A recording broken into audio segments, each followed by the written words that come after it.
Hello friends, this is Mahir. Welcome to my YouTube channel Mahir Diamond Classes.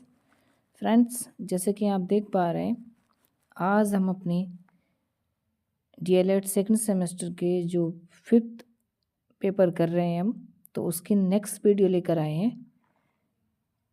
जो paper number 5th है social science का। Okay, तो इसकी हम second class लेकर आए हैं। इस क्लास के अंदर हम 50 क्वेश्चन करने वाले हैं, तो प्लीज़ इस क्लास को आप ध्यान से देखें और जितने भी न्यू स्टूडेंट हैं इस चैनल को सब्सक्राइब कर लें और बेल आइकन को भी प्रेस कर लें। ठीक है, इस वीडियो की PDF पाने के लिए हमारे टेलीग्राम को भी ज़रूर से ज़रूर ज्वाइन कर लें। और जितनी भी वीडियो आने वाली हैं DLED से रिलेटेड हो या रीट एग्ज़ाम से रिलेटेड हो, उन सब की PDF आपको हमारे टेलीग्राम चैनल पे मिल जाएगी। ओके, तो प्लीज़ ज्वाइन कर लें और टेलीग्राम चैनल से PDF को डाउनलोड कर लें। ठीक है, अगर वीडियो आपको अच्छी लगे तो प्लीज़ लाइक करना, इस वीडियो को अपने फ्रेंड्स के साथ भी शेयर करना और कमेंट करके बताना कि आपको क्लास कैसी लगी। ठीक है, तो स्टार्ट करते हैं हम अपनी क्लास को क्वेश्चन नंबर 101 से। लास्ट क्लास में हमने 100 क्वेश्चन कंप्लीट कर लिए थे, तो आज उससे आगे करते हैं 101 से। क्वेश्चन नंबर 101 है कि पृथ्वी की भूपर्पटी के नीचे अधः स्तर के 3 परतों कौन कौन सी हैं, उनके नाम लिखने हैं। तो पृथ्वी की भूपर्पटी के नीचे अधः स्तर में निम्नलिखित 3 परतें होती हैं। कौन कौन सी होती हैं? एक तो सियाल होती है, दूसरी सीमा और तीसरी निफे होती है। ठीक है, अच्छा क्वेश्चन है। नेक्स्ट क्वेश्चन नंबर 102, बालू का स्तूप कहाँ पाए जाते हैं? तो बालू का स्तूप कहाँ पाए जाते हैं? पवन द्वारा रेत तथा बालू के निक्षेप से निर्मित टीलों को बालू का स्तूप कहते हैं। ठीक है, इन स्तूपों के आकार में तथा स्वरूप में बहुत विविधता देखने को मिलती है। बालू का स्तूपों का निर्माण शुष्क एवं अर्ध शुष्क भागों के अलावा सागरीय तट भागों में, झीलों के रेतीले प्रदेशों से होकर प्रवाहित होने वाली सरिताओं के बाढ़ के क्षेत्रों में पाए जाते हैं। ठीक है, नेक्स्ट क्वेश्चन नंबर 103, मिस्ट्रल तथा ब्लीजर्ड किस प्रकार की हवाएं हैं? तो मिस्ट्रल यह ठंडी ध्रुवीय हवाएं हैं जो रोन नदी की घाटी यानी कि रोन नदी की घाटी से होकर चलती हैं। ठीक है, मिस्ट्रल कैसी हैं? ठंडी ध्रुवीय हवाएं हैं। ओ बिलजर्ड या हिम झंझावात यह बर्फ के कारण कणों से युक्त ध्रुवीय हवाएं हैं। ठीक है, रूस के टुंड्रा प्रदेश एवं साइबेरिया में ब्लिजर्ड की स्थानीय नाम क्या है? क्रम से पुर्गा व बुरान है। ठीक है, नेक्स्ट क्वेश्चन नंबर 104, देखिए 104 क्या है? संविधान सभा कब बनाई गई? इसमें कुल कितने लोग थे? इम्पोर्टेंट क्वेश्चन है, इससे कई सारे क्वेश्चन बन सकते हैं गाइस। ठीक है, तो संविधान सभा में कुल सदस्यों की संख्या कितनी थी? 389 निर्धारित की गई, जिसमें से 292 सदस्य ब्रिटिश प्रांतों से, 93 सदस्य देशी रियासतों से तथा शेष 4 सदस्य चीफ कमिश्नर क्षेत्रों से आते थे। ठीक है, हर संप्रभुत्व राष्ट्र का अपना संविधान होता है।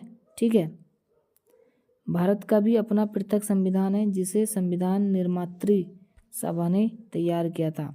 कैबिनेट मिशन योजना के अंतर्गत जुलाई 1946 में संविधान सभा के 296 सदस्यों यानी कि 296 स्थानों के लिए चुनाव हुआ। संविधान सभा का प्रथम अधिवेशन 9 दिसंबर 1946 को शुरू हुआ तथा डॉक्टर सच्चिदानंद सिन्हा को सर्वसम्मति से सभा का अस्थायी अध्यक्ष चुना गया। तो देखो एक क्वेश्चन तो यहीं से बनता है कि संविधान सभा का अस्थायी अध्यक्ष किन्हें चुना गया था? तो किन्हें चुना गया था? डॉक्टर सच्चिदानंद सिन्हा को। ठीक है, 11 दिसंबर 1946 को कांग्रेस के वरिष्ठ नेता डॉक्टर राजेंद्र प्रसाद को संविधान का स्थायी सदस्य निर्वाचित किया गया। और दूसरा क्वेश्चन क्या बनता है यहाँ से कि किसको संविधान सभा का स्थायी सदस्य चुना गया था। तो किन्हें चुना गया था? डॉक्टर राजेंद्र प्रसाद को। ठीक है। संविधान का उद्देश्य प्रस्ताव पंडित जवाहरलाल नेहरू द्वारा 13 दिसंबर 1946 को प्रस्तुत किया गया था। ठीक है। तो तीसरा क्वेश्चन क्या बनता है यहाँ से कि संविधान का उद्देश्य प्रस्ताव किसने पारित किया था? ठीक है, या किसने प्रस्तुत किया था? तो किन्होंने किया था? पंडित जवाहरलाल नेहरू ने। कब किया था? 13 दिसंबर 1946 को। Got it. तो वेरी वेरी इंपॉर्टेंट क्वेश्चन है गाइज, इससे कई सारे क्वेश्चन बनते हैं, तो प्लीज़ इसको जरूर याद करें। Next question number 105। प्रथम तथा द्वितीय बौद्ध सभाएं किसके शासनकाल में आयोजित की गई थी? ठीक है, तो इसका आंसर है, देखो, संगीत, समय, स्थल और शासक। ठीक है, आप भी ऐसे लिख सकते हैं। प्रथम बौद्ध संगीत क्या थी? 483 ईसा पूर्व में हुआ, और इसका स्थल क्या था? सप्त पर्णी गुफा, और शासक कौन था? अज्ञात शत्रु। द्वितीय बौद्ध संगीति 383 ईसा पूर्व में हुई थी वैशाली विदर्भ में, और इसका शासक कौन था? Kalashoka. Got it. Next question number 106। Kalidas के दो ग्रंथों के नाम लिखने। इंपोर्टेंट क्वेश्चन है। तो रघुवंश महाकाव्य और दूसरा Abhigyan Shakuntalam. Next question number 107। गुप्तकालीन चित्रकला के दो केंद्रों के नाम लिखिए। तो मथुरा, सारनाथ और पाटलिपुत्र। ठीक है। Next question number 108। राजपूतों की उत्पत्ति से संबंधित दो सिद्धांतों का नाम उल्लेख कीजिए। तो क्या है? राजपूतों की उत्पत्ति का प्रश्न भारतीय इतिहासकारों में बहुत ही विवादग्रस्त है। महाभारत में राजपूत शब्द का उल्लेखनीय कुलीन क्षत्रिय वंश के लिए किया गया है। बाण के हर्षचरित में राजपूत शब्द का प्रयोग सैनिकों हेतु किया गया है। अब तक राजपूतों की उत्पत्ति के संबंध में कोई सर्वमान्य मत स्थापित नहीं किया जा सका। इस संबंध में विद्वानों ने निम्नलिखित सिद्धांत प्रतिपादित किए हैं। नंबर 1, विदेशी उत्पत्ति का सिद्धांत। इतिहासकार कर्नल टॉड ने अग्निकुंड वाली अनुश्रुति के आधार पर राजपूतों को विदेशी बतलाया। ठीक है ना। उनका मत है कि राजपूत सीथियन या शकों के वंशज थे जो 6वीं शताब्दी के लिए लगभग भारत में प्रविष्ट हुए थे।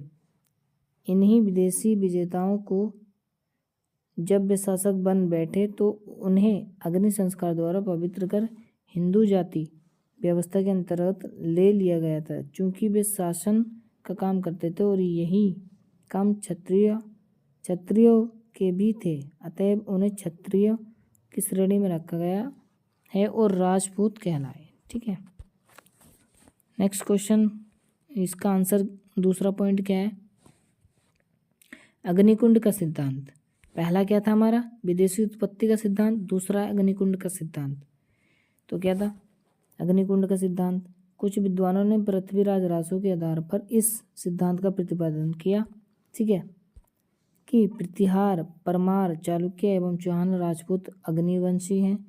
आबू पर्वत पर वशिष्ठ जी का एक यज्ञ अग्निकुंड था जिसमें परमार, प्रतिहार, चालुक्य एवं चौहान आदि राजपूतों की उत्पत्ति हुई। राजपूतों के 4 वंश अग्निवादी कहलाते हैं। ठीक है, कौन कौन से? परमार, प्रतिहार, चालुक्य और चौहान। ठीक है।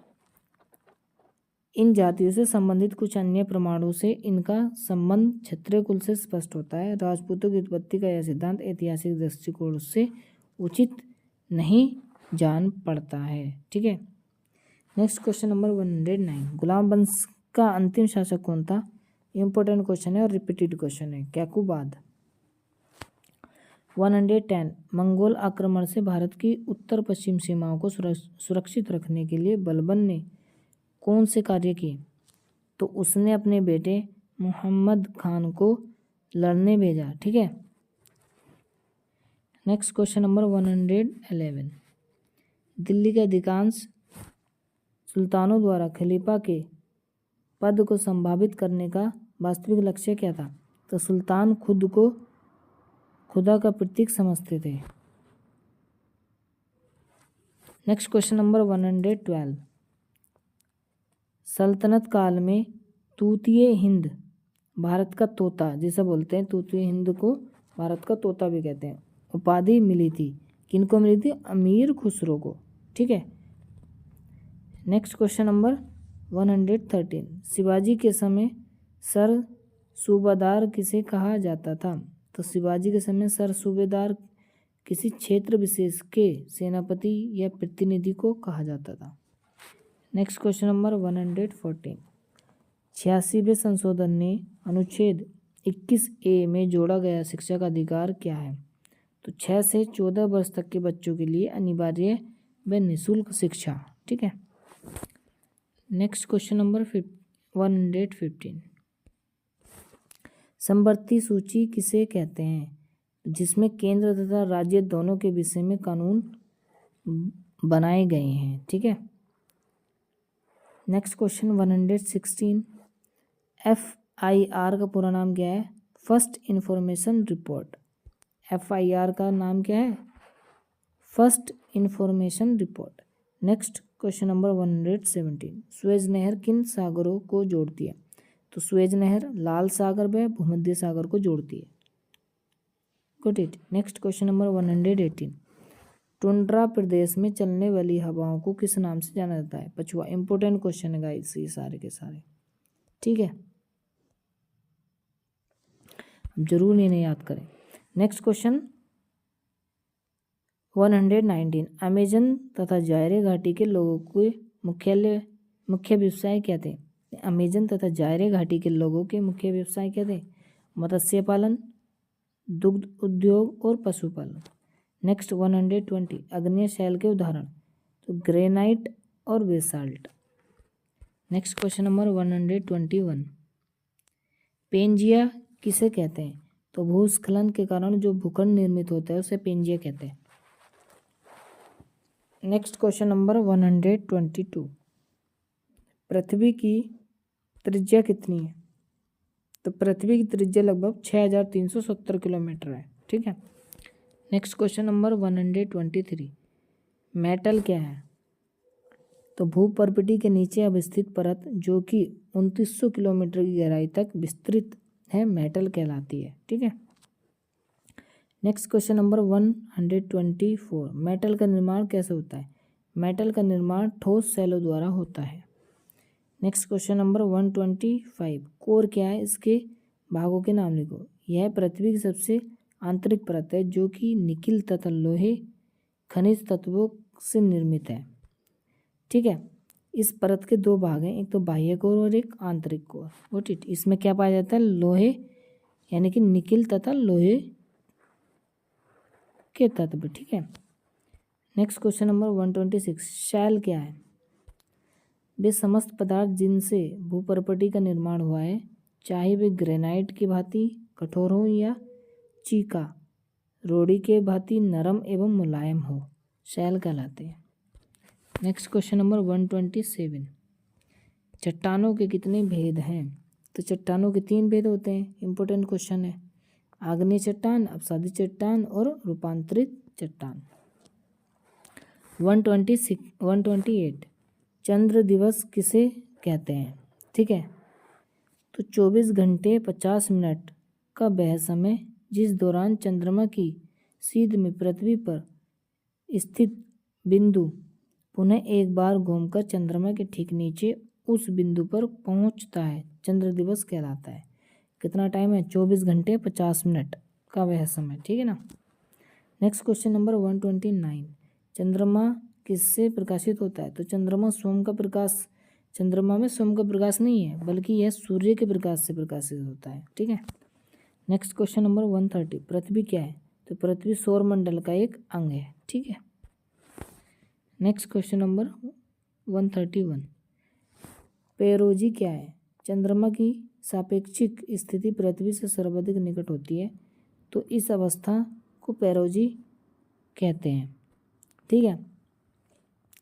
नेक्स्ट क्वेश्चन नंबर 132, चंद्रमा क्या है? तो चंद्रमा पृथ्वी का एक उपग्रह है। ठीक है। पृथ्वी का एकमात्र उपग्रह ही है जिसका नाम चंद्रमा है। ठीक है। नेक्स्ट क्वेश्चन नंबर 133, ग्रहण किसे कहते हैं? यदि किसी एक प्रकाश बिंदु से मुक्त होने वाले प्रकाश के मार्ग में कोई वस्तु आ जाती है तो उससे एक छाया बनती है जिसे ग्रहण कहते हैं। ठीक है। नेक्स्ट क्वेश्चन नंबर 134, चंद्र ग्रहण कब होता है? जब पृथ्वी सूर्य एवं चंद्रमा के मध्य में अवस्थित होती है तो चंद्रमा पर सूर्य का प्रकाश नहीं हो पाता है, बल्कि पृथ्वी की छाया चंद्रमा पर पड़ने लगती है तो चंद्र ग्रहण होता है। रिपीटेड क्वेश्चन है, इंपॉर्टेंट क्वेश्चन है। चंद्र ग्रहण कब होता है? जब पृथ्वी और सूर्य के बीच में क्या आ जाता है, जब सूर्य और चंद्रमा के मध्य क्या आती है, पृथ्वी आती है, तब क्या होता है? चंद्र ग्रहण होता है। ठीक है। नेक्स्ट क्वेश्चन नंबर 135, चंद्र ग्रहण की घटना सदैव होती है तो पूर्णिमा तिथि को होती है सदैव चंद्र ग्रहण की घटना। ठीक है। क्वेश्चन नंबर 136, अपक्षय कितने प्रकार का होता है? अपक्षय 3 प्रकार का होता है, भौतिक, रासायनिक और जैविक। नेक्स्ट क्वेश्चन नंबर 137, हिमानी किसे कहते हैं? तो बर्फ के गतिशील ढेर को हिमानी कहते हैं। हिमोड़ किसे कहते हैं? जब हिमानी चट्टानों को घर्षित करके उसका चूर्ण पर्वत के निचले भागों में जमा कर देता है तो इन्हें हिमोड़ कहते हैं। ठीक है। 139, रासायनिक संरचना के आधार पर आग्नेय चट्टानें कितने प्रकार की होती हैं? रासायनिक संरचना के आधार पर पूछ रहा है, इंपॉर्टेंट क्वेश्चन है। तो 2 प्रकार की होती हैं, एक होती है अम्लीय आग्नेय चट्टान और दूसरी होती है क्षारीय आग्नेय चट्टान। ठीक है। नेक्स्ट क्वेश्चन नंबर 140, अपसादी चट्टानों का निर्माण कैसे होता है? तो अपसादी चट्टानें वे चट्टानें जो विखंडित ठोस पदार्थ से बनी हो या जीव जंतुओं और पेड़ पौधों के जमाव से निर्मित हों। ठीक है, उसे क्या कहते हैं? अपसादी चट्टान। नेक्स्ट क्वेश्चन नंबर 141, समुद्रगुप्त को भारतीय नेपोलियन क्यों कहा जाता है? तो समुद्रगुप्त महान विजेता होने के साथ ही एक निपुण सेनानायक था, इसलिए उसे भारतीय नेपोलियन कहा जाता था। नेक्स्ट 142, गुप्त काल के 2 प्रसिद्ध वैज्ञानिक कौन हैं? आर्यभट्ट और वराहमिहिर। नेक्स्ट 143, गुप्त काल के 2 प्रसिद्ध साहित्यकारों के नाम लिखिए। तो गुप्त काल के 2 प्रसिद्ध साहित्यकारों के नाम, ठीक है, कालिदास और विष्णु शर्मा। यहाँ पे क्या पूछा था इसने? वैज्ञानिक। ठीक है।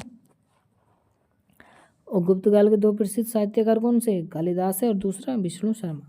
नेक्स्ट क्वेश्चन नंबर, चेदी राजवंश का प्रथम शासक कौन था? तो चेदी राजवंश का प्रथम शासक कौन था? कोक्कल प्रथम था। ठीक है ना, कौन था?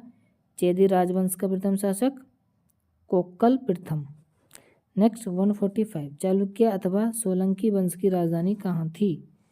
तो इसकी राजधानी कहाँ थी?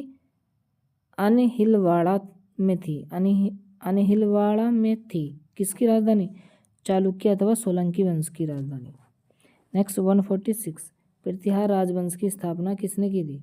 तो प्रतिहार राजवंश की स्थापना हरिश्चंद्र ने की थी, किंतु वास्तविक प्रथम राजा नागभट्ट प्रथम था। ठीक है। नेक्स्ट क्वेश्चन नंबर 147, चाहमान वंश का सबसे प्रसिद्ध तथा अंतिम शासक कौन था? तो पृथ्वीराज तृतीय था। कब? 1179 से 1193 ईस्वी तक। नेक्स्ट 48, पाल राजवंश का प्रथम राजा कौन था? तो पाल वंश का प्रथम राजा कौन था? धर्मपाल था। कब बनाए? 770 से 810 तक।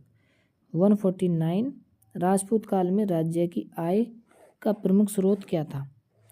तो राज्य की आय का प्रमुख स्रोत क्या था? भूमि कर था। और लास्ट 1 क्वेश्चन है गाइस हमारे इस क्लास का 150, क्या है?